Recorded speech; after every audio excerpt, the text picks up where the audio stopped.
Hi, I'm going to describe how to collaborate on a guide. So what that means is one or more people can work on the same guide. Now, there's two ways of doing that. I'll show you the first way now.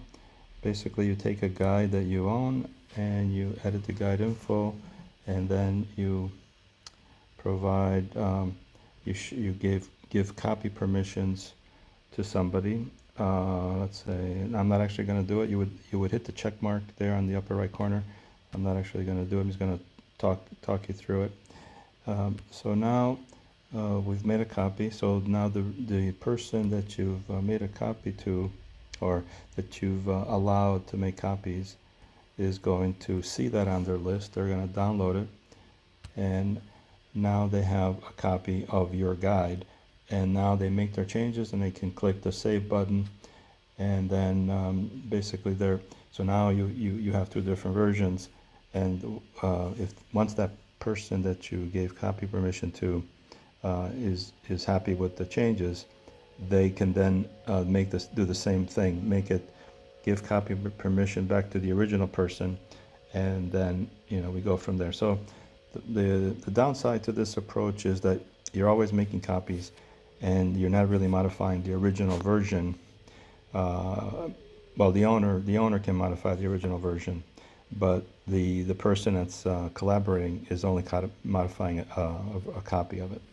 So one way to make it a little easier, although you have to be more careful when you do this, is you give modify permissions. So that's from here, and then again select the user. So now some of the steps are the same, with one major difference. So again, the user will see the guide when they search. They can download it. So now they have their own copy.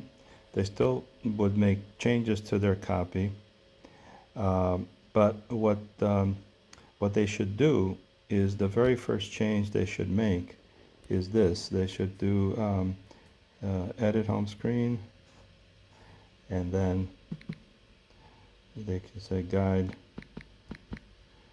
being modified or something. Okay, now what they should do, okay, so instead of saving, they should do an overwrite. So what that will do is they will be able to, because the original owner gave them overwrite or modify privileges, the second user can overwrite the original file. And so then the first user, the original owner, will see that that file was modified and that somebody is making further changes. And so they should hold off.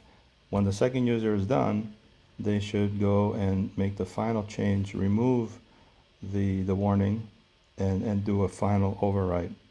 And that way the original owner knows that the other person or persons have finished with their changes, and now he can go and make changes. But the owner just has to use the save button to make changes.